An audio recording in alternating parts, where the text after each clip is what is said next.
Welcome again to Cottage Talk. I am Russ Goldman. Joining me right now are three friends that watch the full matches in the Hammy End. I'm calling this Cottage Talk View from the Hammy End. In this episode, we're going to talk about what they watched before, during, and after the match. This should be fun, and we'll see what everyone has to say, unfortunately, about the Manchester United loss. But we're going to learn a little bit about the guys before we go into talking about the match. So let's not waste any time. First, I want to welcome each and every one of them. First, Kemal, how you doing? I'm doing good. Thanks, Russ. Thanks for having us today. Pleasure and honor. Well, listen, it's good to have you on. Alex, thank you so much for joining us. No worries, Russ. Pleasure to be here. And Matt, thank you as always too for joining us. And maybe you could get us going. Just tell us a little bit where you guys sit. Let's just start there. Hey Russ, good to be on the show. And so we're in H7. So for the guys and girls who watch the games on TV, we are sharp to the left. So we're effectively closer to the Riverside stand in the Hammersmith end, and we're about 20 rows back. So we have a pretty decent view. We can watch every single corner that Andreas Pereira hits to the near post to fail to beat the first man. But we've been in a corner that's seen some pretty iconic celebrations, of which I think the top one of all time will be Mitro's record-breaking. Yeah, I remember that. The seventh goal in the Luton game. So if you can remember where Mitro ran to, that was right in front of us. So wow. That's where we sit. Wow, I remember that like it was yesterday. Yeah, Alex, very good to get us going with Matt. I'm glad that he talked about an iconic moment. With you guys all together, do you have one that you want to share as we're talking about your time in the Hammy End? Oh man, my favorite period of time watching Fulham is just watching Moussa Dembele. That's all I can think of. There we go. Have favorite moments. It's Moussa Dembele the first. Just every time he played, anytime he stepped onto a pitch, one of the most amazing, artistic, gifted human beings ever, one of the most underrated footballers. So anything to do with Moussa Dembele would be my favorite moment. I'm getting old now, so I can't remember much past this season though. So for this season, it's got to be those two Harry Wilson Wonderland moment against Brentford. That's got to be the highlight of this season. So that's been the best. I was going to say that had to be right in front of you guys. Absolutely right there. Yeah, exactly. Yeah. Okay, I can just tell you, I think I jumped and almost hit my ceiling when those two goals went in twice. That was unbelievable. Kemal, how about you? Is there a moment that stands out watching from your section in the Hammy End? So for me, I think, I don't know, I'm maybe the only person who sat on every single stand, and I used to actually work at Fulham. So when I was a student, I was pulling pints in Stevenage Road and Johnny Haynes, and also in the away games at the Putney End when it was standing only, and getting assaulted by Millwall fans when I stopped serving at half time. But the best memories I have from the Hammy End are two. The first one being when we got out the Championship, and Chris Coleman was running around shaking absolutely everybody's hand. And I think I had to wait for 15 minutes before he got to us. And the second one, which is more embarrassing, it's not a great thing, is the guys will know this. I walked out 5 minutes at the end of the Brentford game and missed the 2 goals that we scored, and was trying to get back into the ground, and they wouldn't let me. So I had to walk all the way home with pie on my face, really. So. Okay, very good. Listen, before we get into really talking about the Manchester United match, I want to learn more about your experiences being there. Alex, I'll go to you. Do you guys meet up beforehand, or do you meet at the seats? Bit of both. Often we go to the pub sometimes, either before or after the game, to watch. If there's a 5:30 game or something like that. So it depends on the week, on the game. We did pop to the pub before the game last night for a watch, but often it's just at the seats. Just depends, what's going on in everybody's lives at that point. So it varies. But we're all coming from different parts of London, so often we just meeting at the seats. Okay, and over to you, Matt. Is there something that you guys usually do when you're there? I mean, are you, is it just getting ready to talk about the match, or are you just settling in? Is there anything that stands out when you first arrive? I think so yesterday we did meet at the pub. A quick shout out to the Duke of Cornwall, which does a Fulham fans discount, which I think Nice. not a lot of people know that, but they give you 20% off your drink if you say you're a season ticket holder at Fulham. So there's a start. If you're there long enough, you can earn back some of that money that Ali Mack is pocketing. So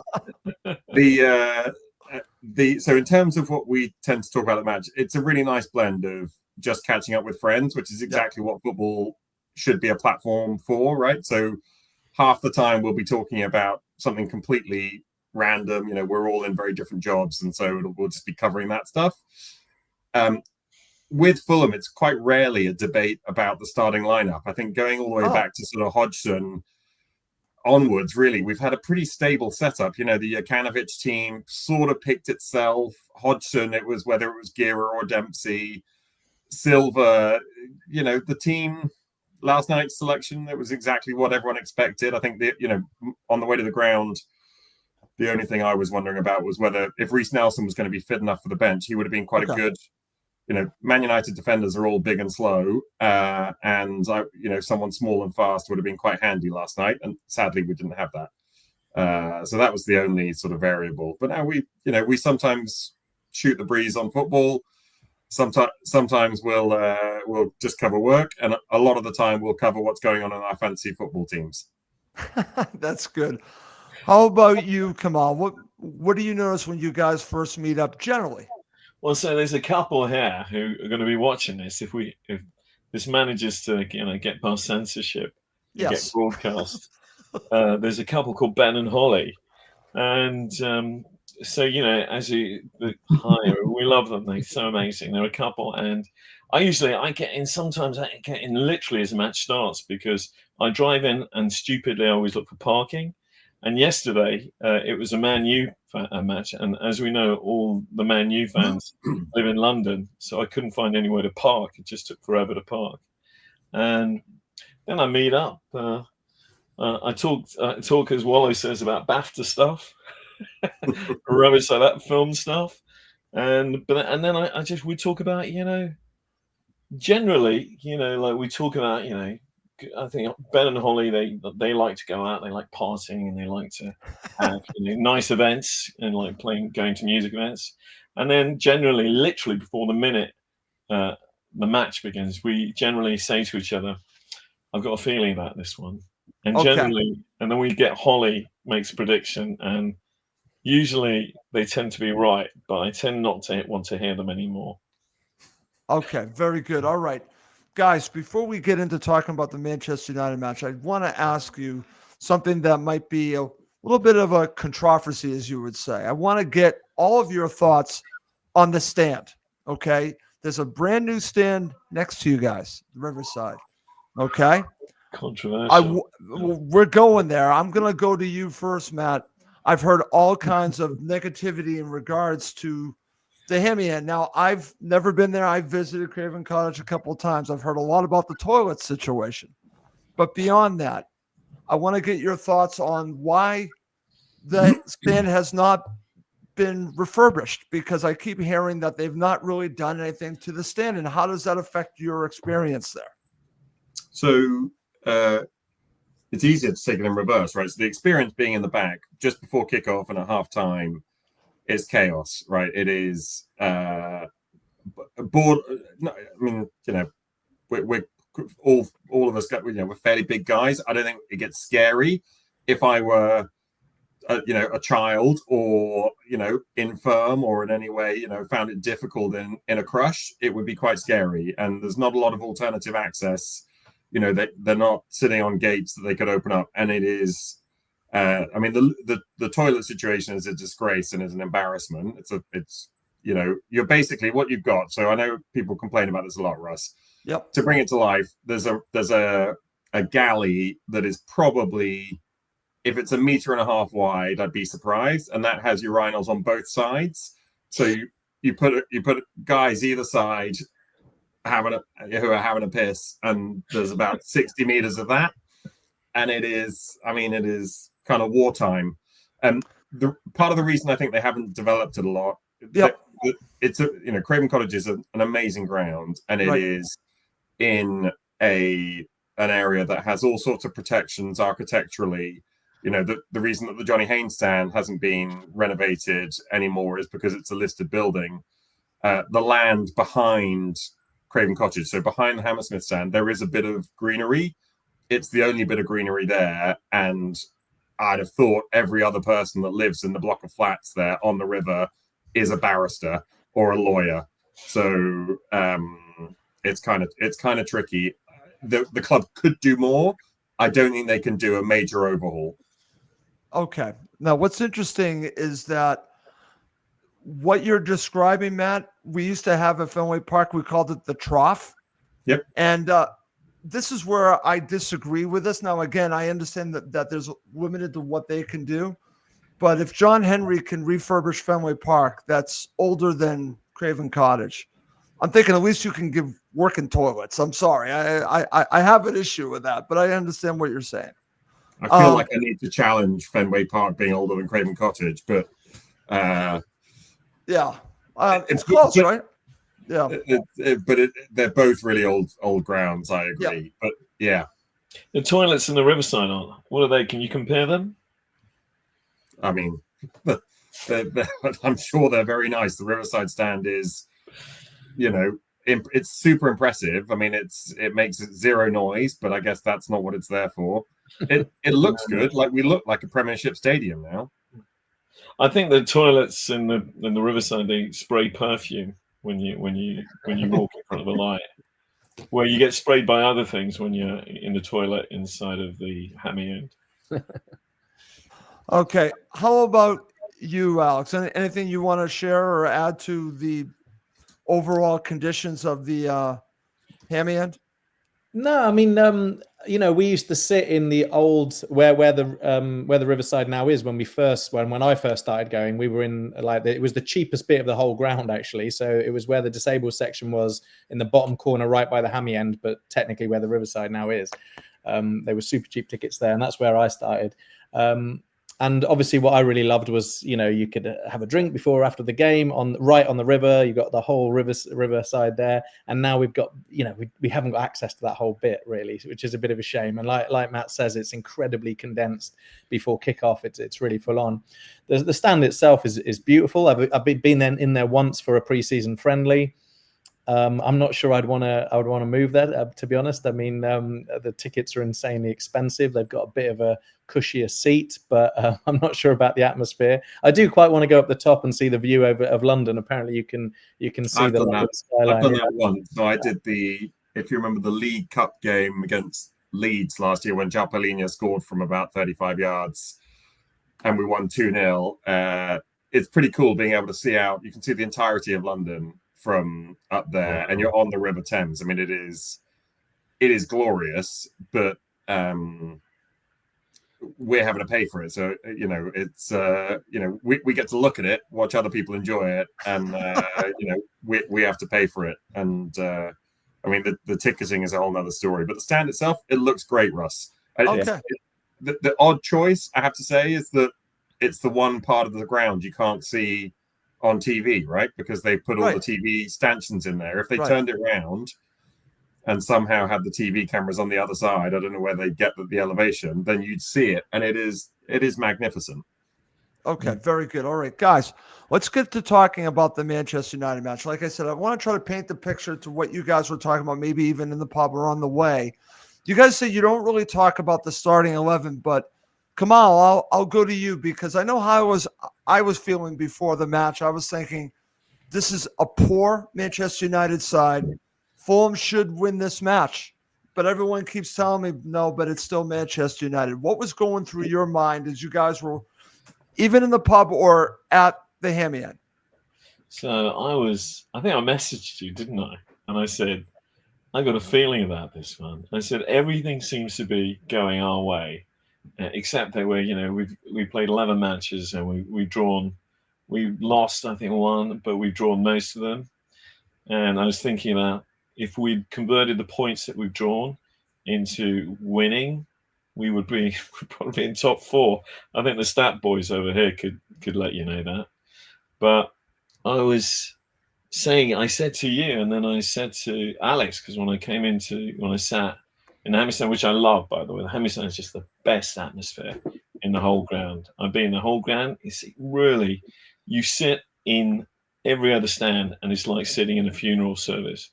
We are the most boisterous voices. And when you're walking up to the ground, I didn't tell you this, you can hear the whole of the Hammy Stand when you're even a mile away. You can hear them. They're so loud. But I thought the old Fulham hoodoo was going to hit, because we've had that. We've beaten the teams. We've drawn with the teams that we're supposed to get pulverized by. And irony, come 2025, we're supposed to really hammer and pulverize Man United. And I thought, this is just not going to go away. And I was fearful. I just thought the Fulham hoodoo was going to come in. Okay, and obviously that's what turned out. But this is before the match, and Matt, yes, I'm talking about before the match. That's why I want to take us where we were before the match. And Matt, what were you thinking? So, you guys don't really talk about the starting 11. Yeah, no. Your mindset. Sorry, it's more at the moment, which we can come on to, the lack of squad depth. And I think it means the team pretty much picks itself every week, is all I mean. In terms of before the match, like walking along. So we come from from Hammersmith Station, and the pub is up there, Russ. So we come to the ground from that end. So that means two things. One, you don't come across that many away fans, which is nice. If you're coming from Putney, that's where all the away fans tend to come in from, because they know they're in the Putney stand. The second thing is, as you get nearer the ground, along the Stevenage Road are the TV vans. So they have these big, the trailers with all the cables and the studios and all that sort of stuff. And for a live game, there are usually about 4 or 5 of those. With Man United in town, for whatever reason, I don't know whether it was getting picked up by more international broadcasters or whatever, I'd have thought it was about 11 of them. It felt like the circus was in town. And, I think we played into that with our light show and flamethrowers and all sorts of nonsense. You're like, come on, man, we're playing the team in 14th here. Let's just focus on getting a win rather than building this into a massive event. And so that's what I felt. I felt that we bought into the whole Hollywood angle rather than saying, let's pulverize these guys. They won't like it much. They're crap. We're quite good. We can beat them, but we didn't. We paid them too much respect. I totally agree, Matt. And over to you, Alex. I'm glad that Matt mentioned this, because something that we talked about in the post-match show. Why are Fulham turning all of these matches into events? You guys just want to see a match, not a Hollywood production, but they're doing this throughout the Premier League. I don't think you need the laser light show, okay? I don't think that's something that is needed. I'm curious your thoughts on that, because it's something that Tony Gold and I actually talked about in the post-match show. Yeah, I mean, I don't know how much choice Fulham have in the matter. I don't know whether it's a TNT Sports thing, or I'm not sure how it works, because obviously it's mainly for televised games. I mean, the ground last night was glorious. It was a kind of, wintry day in London, but there was a kind of almost a little bit of fog in the air, but not much. It was incredibly atmospheric under the lights. I love the smell of those fireworks, but I do think they're all a bit stupid. But it's kind of, you get high on those fumes in the Hammy End there. But I thought, I agree. There's a lot of pomp and ceremony and stupidity and all of that kind of stuff. It's all a bit silly. But I thought things looked glorious before the game last night. I was in a good mood. I was looking forward to it. I was, I wouldn't say I was confident. United at the moment, they've been very, very good against Liverpool and Arsenal. Very, very poor most weeks. So you never know what's going to turn up with our starting lineup. I think, like Matt says, it kind of picks itself. The only thing I was thinking, Matt had told me a little tidbit in the pub that I didn't realize, which was that there was a bit of beef on Instagram between Martinez and Adama Traore after the first fixture. That's right. I mean, I love Adama. He's just an absolute beast. He's great fun to watch. But I just would have loved to see him on from the start. Now, I wouldn't have dropped Harry Wilson. I'm a Welshman. I love him. I think he's been absolutely brilliant this season.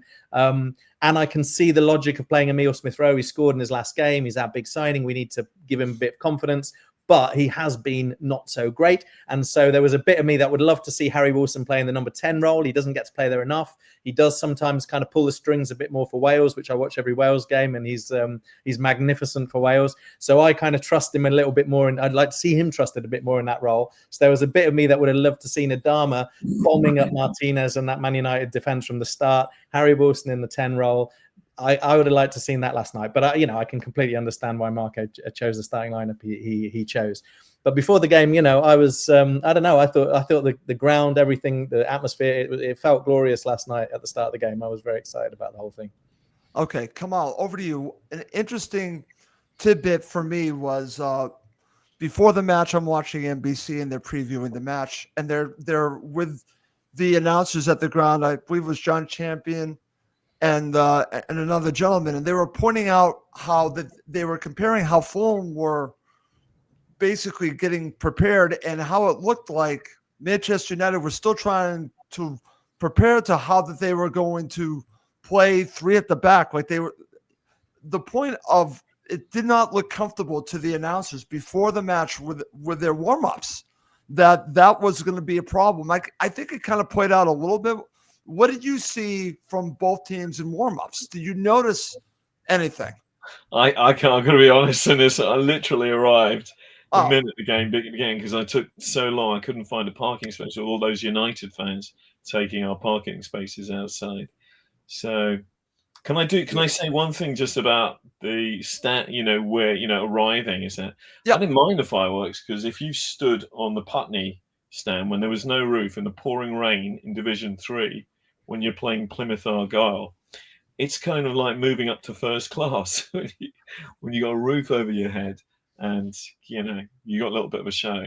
I do know that generally when you see the team play, both of the teams go out, they are warming up. I hark back to Anarim's statement about his own team like a few days ago, which is that this is the worst Man United team that's ever played. So I think that that may have affected also the warm-ups. I just, as I say, I didn't see it. I think maybe Matt and Alex probably have a better opinion about Fulham's warm-up and how we. Our warm-up is the same every time, right? So we have the back four work in a line. Yep.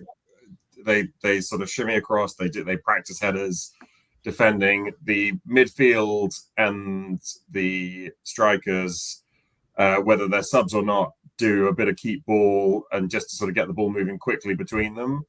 And then the fun bit, if you're watching any of the warm-up, is the shooting, which yesterday, ominously, Jimenez was having a stinker in. So he, sometimes in the warm-up, he is absolutely incredible. And for what it's worth, you will recall, Russ, perhaps, towards the end of last year, Mexico beat the US men's national team. I'm aware of this.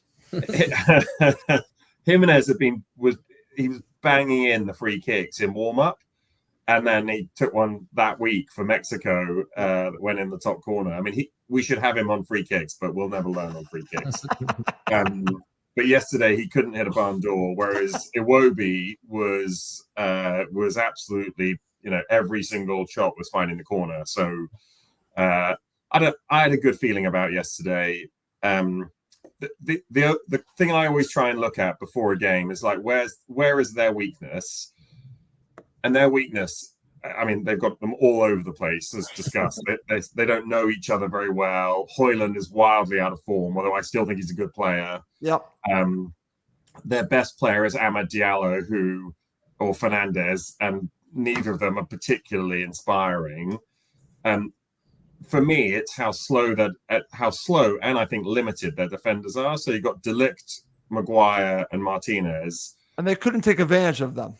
Well, this is our squad, right? So the problem we have is that we have a bunch of very pretty attacking midfielders who are really good on the ball and can find space behind the striker and play it into a target man. And our striker, whether it's Jimenez or Muniz, and even going back, further back to the likes of Mitrovic and Berbatov and so on, has never been someone who can stretch a team going over the top or beyond. The last goal I can really think of where someone went through behind the striker was Tom Kenny in the playoff final. And that's the one and only time he's ever done that, when Sessegnon played him through. We don't have that sort of threat. And the problem with that is that if you're a nervous defense, as Man United were, they can just sit a little deeper and say, okay, well, if you're going to cross it in, there are 3 of us here and 2 of us are massive. And the other guy, I don't know what Martinez is good for other than scoring deflected goals. But, we're relying on our crosses, picking out Jimenez between 2 guys who are very good at heading the ball away. And we didn't have, you're so reliant on Emile Smith-Rowe coming out with a piece of magic through the middle. And he's not much of a magician at the moment. He just looks like a bloke.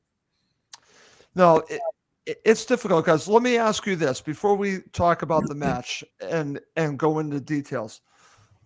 We were just talking about on the post-match show, so I want to get your thoughts, because we are focusing a lot on nothing against Jimenez, nothing against Rodrigo Muniz, but I think possibly Mitrovic is still being missed. I hate to go there. Yeah.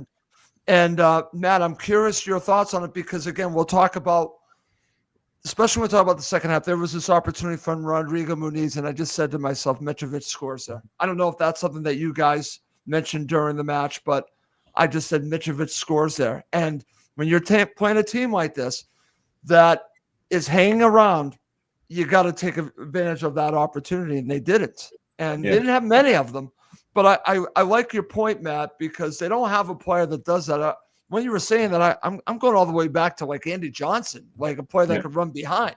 Like, when's the last time Fulham have had a player like that? I mean, it's been a long time. It's like Diamante Camara, Andy Johnson, but we're so far back then.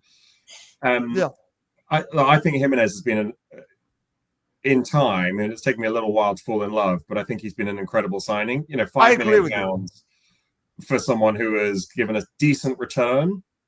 I think he has a very hard job, because we quite often leave him as a solitary striker against 2 or 3 defenders, because Iwobi and Pereira and Wilson and Smith-Rowe are all sort of running around, but they're not stretching defenders away from him. They don't run beyond. So, an ideal player for us would be someone like Morgan Gibbs-White. Now, obviously, we're not going to be able to get him now, but, he was an available player who, the connection he had with Steve Cooper at the time when he went to Forest was what took him there. But we don't have those players, and Marco doesn't seem to be someone who sees those players. If he thinks that Emile Smith-Rowe is the answer to that question, then I think he's getting the wrong data. And I think it's a big challenge for us now. I think we don't have a plan B. Everyone now has got used to us. So we're in the place of... So going back a little, I remember hearing a podcast, Eagle's Nest, Crystal Palace podcast, about 5 years ago. And it was when we were in the Premiership, but we were destined for inevitable relegation during our yo-yo years. And they'd just done 10 years of very solid, but very dull, under Hodgson, most of it, Premiership existence. And I remember the guy saying, I'd rather be in a relegation fight or maybe get relegated, because this is so boring. Just watching, benign mid-table mediocrity. And I remember thinking, I'd trade that. I've just watched okay, we scraped past Burton, but, we're in the Championship and everything feels desperate to get out of it. I was like, I'll trade places. And we've sort of done that now. Our biggest problem, I think, now is our squad is not varied. It's not particularly deep. And critically, there's no jeopardy, right? So what if we lose? We're not going to get relegated. There's no desperation. And that then leads on to the atmosphere in the ground. Sure. Right? The fans aren't going ballistic like they do at Everton, because every time at Everton, it's because their house is on fire, right? They've got to shout to call the fire brigade and get it put out and get someone to do something. Right. So Matt, it's funny you say this, because it's something that Tony and I literally just talked about. Because I call Fulham are in this mid-table mediocrity. And I want better than that. I'm going to ask the 3 of you, do you want better than that? Or do you want it? It's funny you mentioned Crystal Palace. I said, I don't want Fulham to be Crystal Palace. But they're going to turn into Crystal Palace if they don't have more ambition to get beyond this mid-table mediocrity. I'm curious your thoughts about that, Alex. How do you feel about this? Would you rather deal with maybe getting relegated, or do you want to see them push on, or do you want to just be in the Premier League? I'm curious your thoughts on that. Yeah, so I mean, a few things. Like, I completely get what Matt's saying there, and obviously there's a lot of truth in it.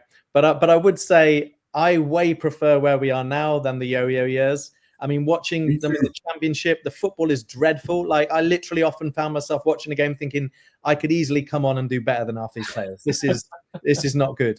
And so, you know, watching Premiership football, it is a cut above. It's so much more fun watching brilliant players come to the Cottage week in, week out, watching great football. And I do think we play good football.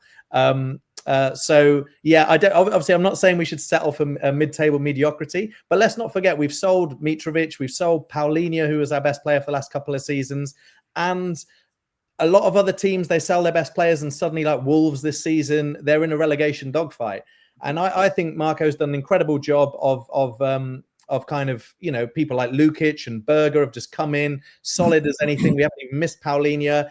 I do think I agree, like option wise, that's the problem. We've got too many players that are the same. That's the problem. There's not enough variance. I do think there's quite a lot of depth, though, like the amount of wingers we've got that are really good. You know, Iwobi, Nelson, Wilson, Adama. That's good. We've got plenty of number 10s. Emile Smith-Rowe, like, not really doing it at the moment, but there's plenty of options there. Kearney's been great whenever he's come on in the middle. And even when, you know, Lukic or Berger have been suspended or injured for a couple of games, we don't seem to miss them that much, even though they're great. So I do think there is a reasonable amount of depth. That what there isn't is that flexibility, having a completely different system, doing something new. Adama brings a bit of like random factor, which is always fun. But that's probably what we lack. But I think we've done an amazing job of really building another team, having sold a couple of our best players that are still, we're not in any kind of worry about relegation, and that's lovely. That's a really pleasant situation to be in. Of course, I want to push in and push on a little bit. And you know, this season is one of those. You look at Bournemouth, you look at Forest. Those top teams are not playing that well, and so it is an opportunity to do something totally insane, like come in the top 4 this season. It's not unthinkable that Bournemouth or Forest might end up in the top 4, and that could have been us with just a fraction more luck. If you look at those West Ham, Man United games, that's the 4 games against those teams. I think we deserve 10 points from those 4 games. We got 1 point from those 4 games. There's some bad luck in there. You know, you can always point at Brighton and say, well, we didn't deserve to beat them, etc. But you know, I think we could have been a bit higher with a bit more luck. Matt has tried to convince me, and I'm almost convinced that it would be more fun to get 8th and to get into the Conference League than it would be to be in the Champions League. You know, to go to St. Gallen and Petra Club. We'd have great fun in European. I think you guys will have a really good time. I think you will. Yeah, we could just push on to 8th. I would settle for that. I think we're going to finish 10th, to be honest, which is a bit disappointing. But I also think, like, I honestly feel like both the players and the manager, most of the time, I never feel when I go to Fulham like they don't care. I really feel like that when we win, the fans like really appreciate the players. I'm always amazed how much the players, when they celebrate 3 points like it matters. And for me, Marco seems to really care every game, you know, what we get out of it. And I think that's great. I don't feel like I'm sat there with my slippers on watching Fulham. I feel like they make me care about the points, and I feel like the players and the manager care about the points. And I don't know, I've got utmost respect for what they're doing in that regard, and in the way. I know you got to go to Kemal quickly, but just to clarify the point I was making about Crystal Palace, I think we are in mid-table security and mediocrity. Absolutely. I wanted to be there, and now we're here. I'm delighted that I don't go into the season thinking we're doomed. How are we going to get a win? Right? We've won 3 games away from home this season. We've kept 5 clean sheets. I remember the seasons when we used to come up and I'd be like, we can't, how are we going to get a goal? You know, how are we going to get, how do teams win away from home? Right. This is impossible. And there's no jeopardy for us now. And I love that, but we need to kick on. See, that's my point, Matt. I understand where you guys are coming from, but we're already here. We've been here now. We've established ourselves now in the 3rd season, to the point where I think if you stand still, you could go back. And I want them to go forward. And that's kind of where I'm going on that. Kemal, now I'm going to give you your chance. I kind of like the direction that we went on here. We were going to talk more about the Manchester United match. I'm actually enjoying talking about this. So your thoughts? I'm going to be a bit controversial. I've talked to you about this before. I think we've hit a holding pattern, and I think that's what I think. And the level of expectation is like punishing Marco because he plays a certain style, but he's thinking to himself. Because I've met him, and he's like all about the fans. He's like he didn't care when I met him. He didn't care who I was.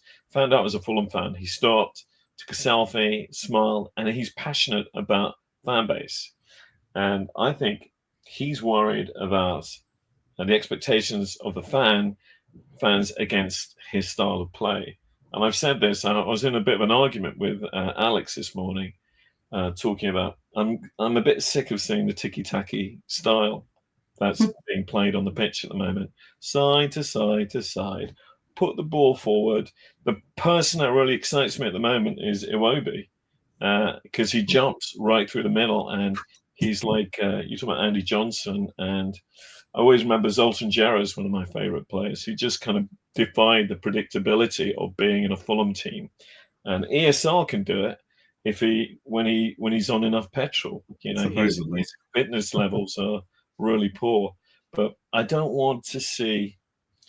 The problem we have is I look at Bournemouth and I look at what Santos is doing. Iriola, they are challenging their players to become great.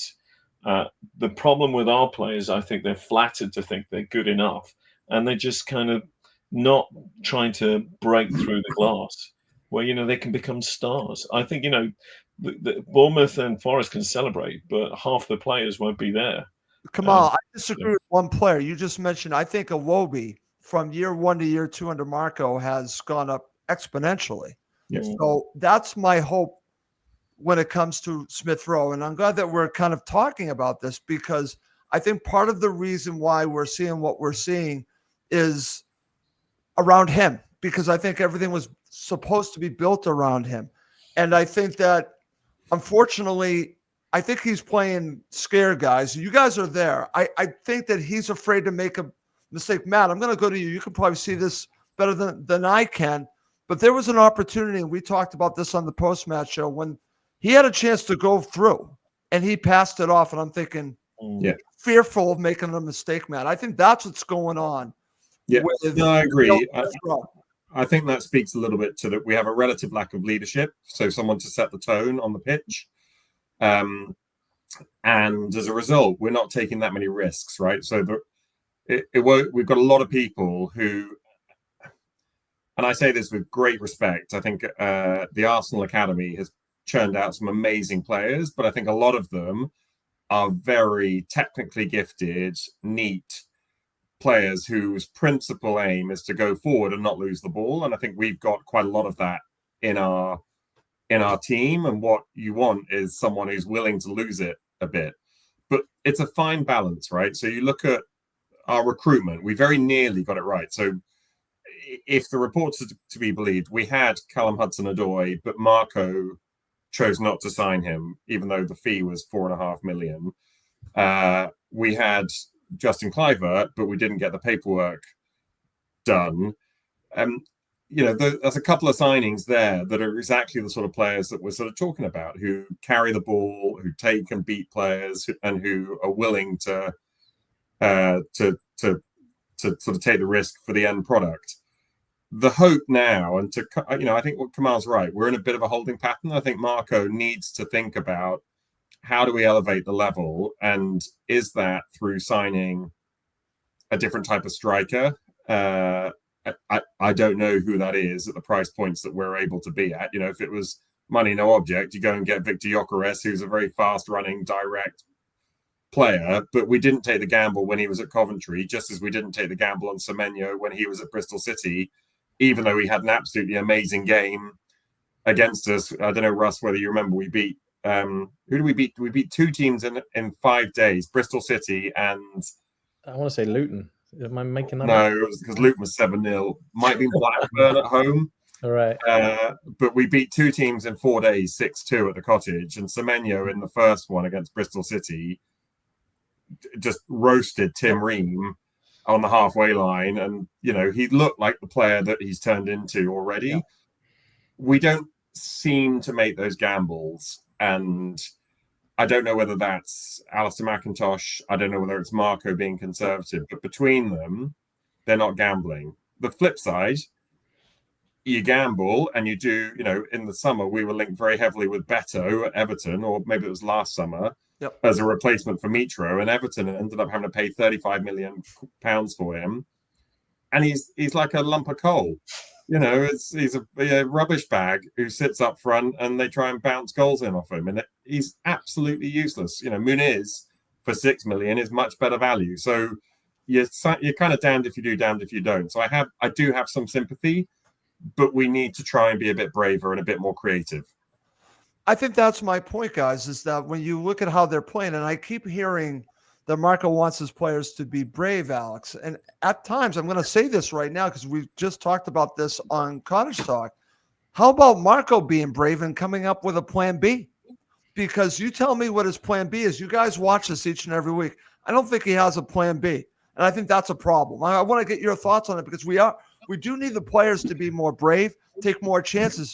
How about the manager? I hate to be critical because I'm sorry, we can't be critical of Marco Silva, but I think we can. Yeah, I mean, so I think there's some truth in that. I think the thing with Smith Rowe, I don't think it's just about not doing the brave thing. I think in recent weeks he hasn't wanted the ball enough. He kind of wanders around. He always looks knackered. Last night, I actually saw him moving to the ball, moving more dynamically, closing down. He had a bit more energy last night. So that's a positive thing. And there's got to be some responsibility on players like that who've cost a lot of money. They've been brought to the club to excel. That have got to be like, really give me the ball. And Tom Kearney, I think, does that really well, by the way. I think Kearney to this day still wants the ball, wants to dictate things and is really good at that. With Marco, yeah, I think all the things we've said about our lack of flexibility. We've got like 4 good wingers you can choose between, or 5 good wingers you can choose between. We've got a few good midfielders you can choose between, a few number 10s. There isn't, there's not that much he can do that's different with the players we've got. Even Jimenez and Muniz, they're kind of similar, So that's a problem. So whether that's risking something in the transfer market, I don't know what that is.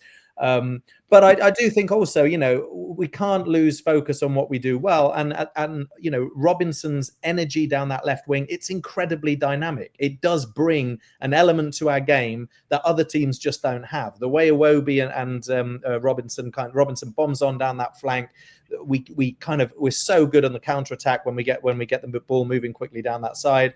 And Adama still does offer. He brings something to the game. Not always. He was terrible against Arsenal. He looked like he'd won the lottery or something, as Wooler would say, to get on the pitch there that day. But so often he gets the ball and he runs at people and he gets to the byline and he makes things happen. So I do think we can't lose sight of the things that we are doing well. I mean, yesterday, there was a slight lack of dynamism. I think some of the players of Iwobi in recent weeks have started to look tired. He's been brilliant this season, possibly our best player. But he's tired last few weeks. Yesterday he was okay.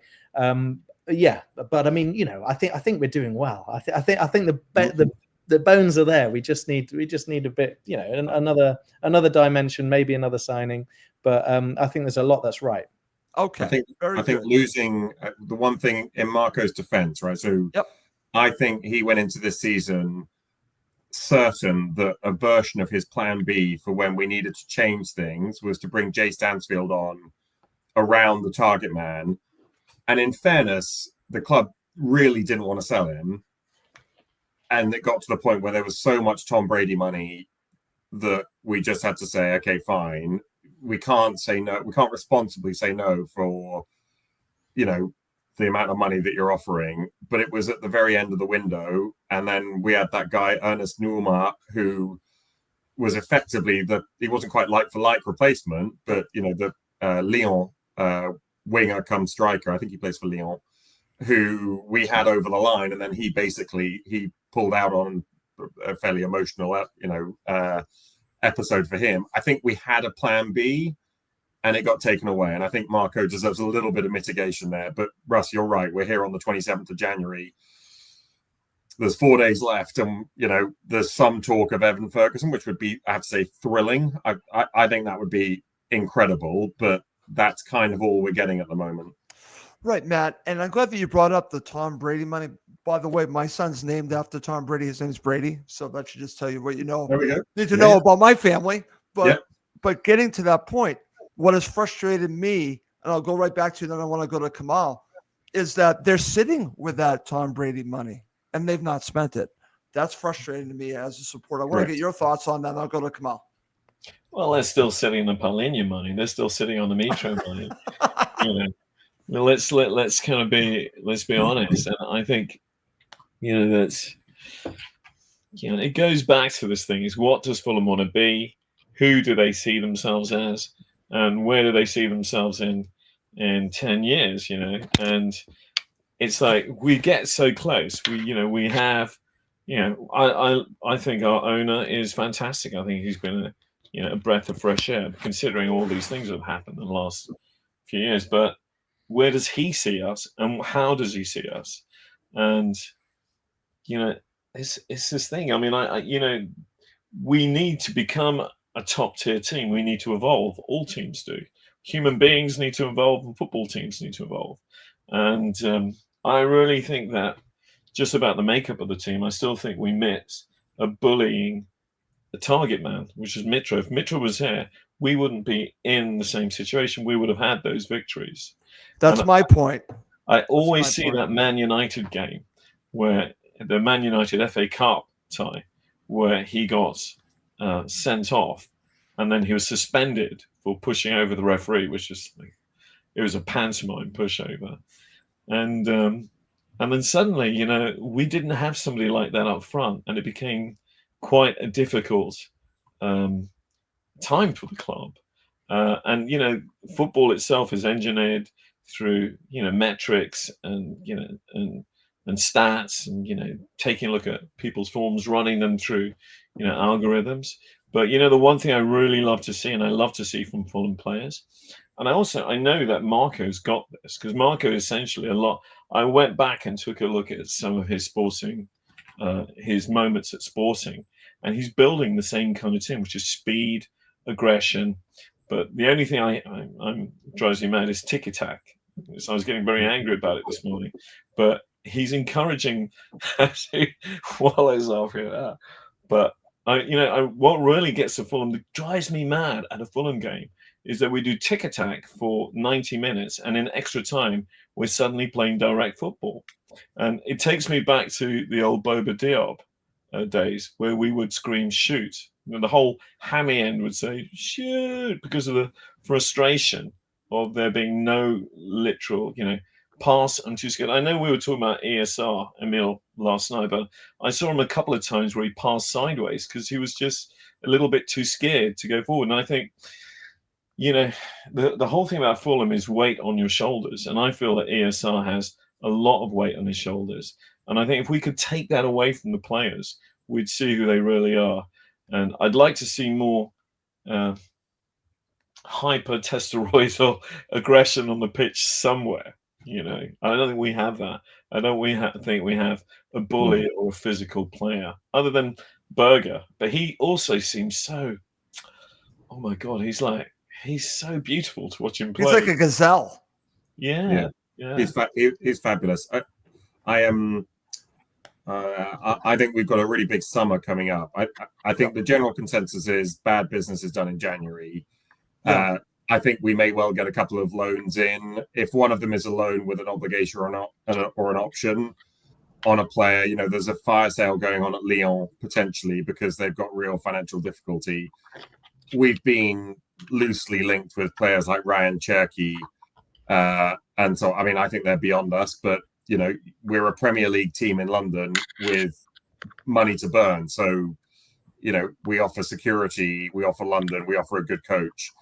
But I think, moreover, to Kemal's point, I think everyone who watches Russ's shows will revolt if we don't hold in check the quality of this ownership. So we have owners who I'm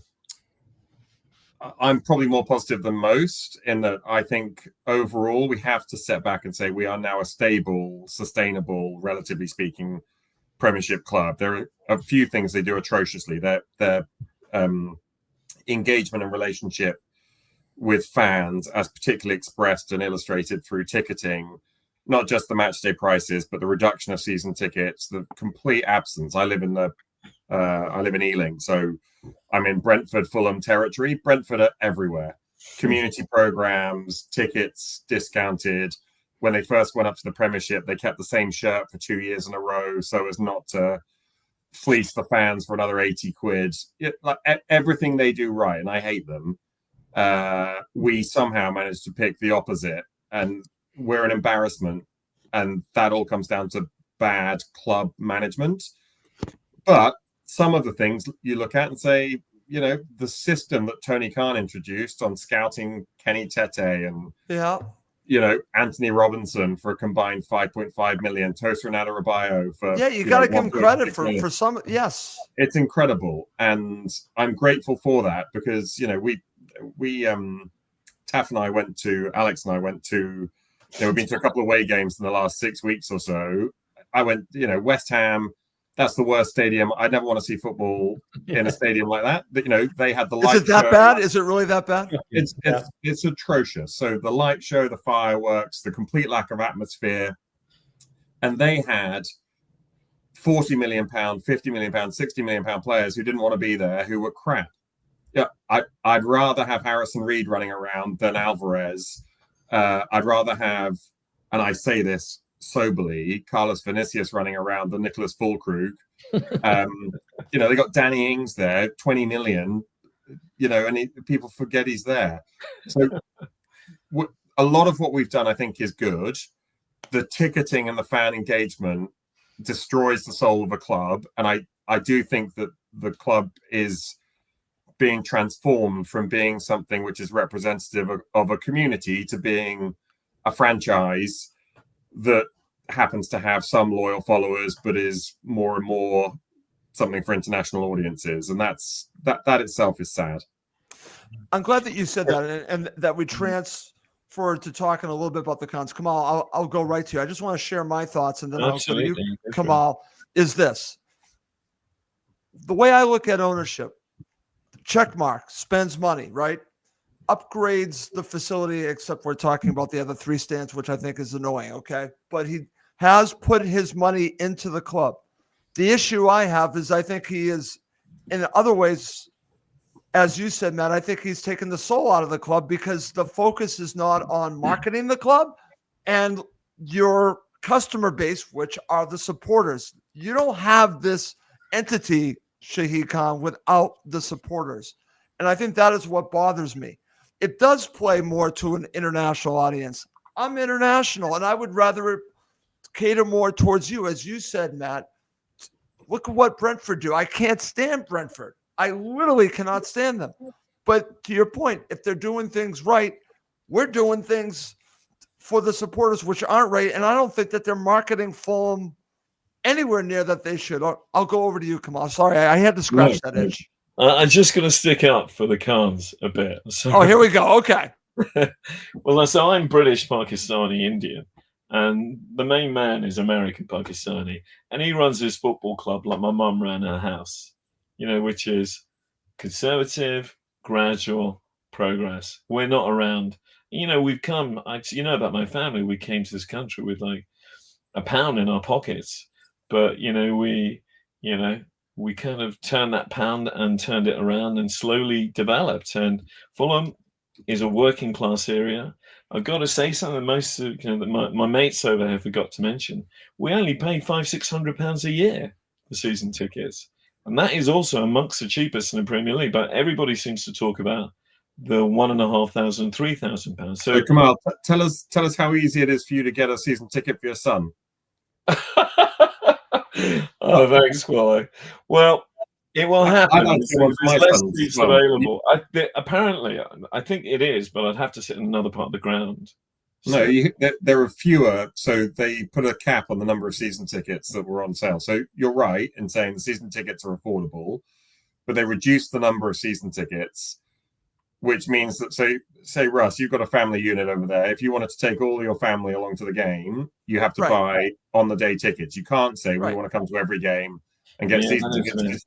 You can't now add people. So, we've got Kemal and I have sons that are about the same age. We try and get them to games. We're reliant on someone else not being able to go rather than us being able to buy a season ticket, and that's not There are acceptable. also 4,500 more seats in the stadium. Yeah. And There's no excuse for it. we got to take a look at Fulham where they are in terms of how much money they were making, how much they were breaking. And we don't get the kind of Premier League TV money that a lot of the other clubs get. So I think there's a sustainability plan. I did belong to the Fulham Supporters Trust for a year and a half. And I just didn't get any emails or anything from them. And then as soon as I stopped my subscription, I got an email saying, "Why did you leave us?" And I do know that, I talked to Alex about this. Don't talk to Matt. I will talk to him. Being at the club for all my life, there are still some faces that I recognise. There's a chap who works, who's a dental, works at reception for my local dentist on Munster Road.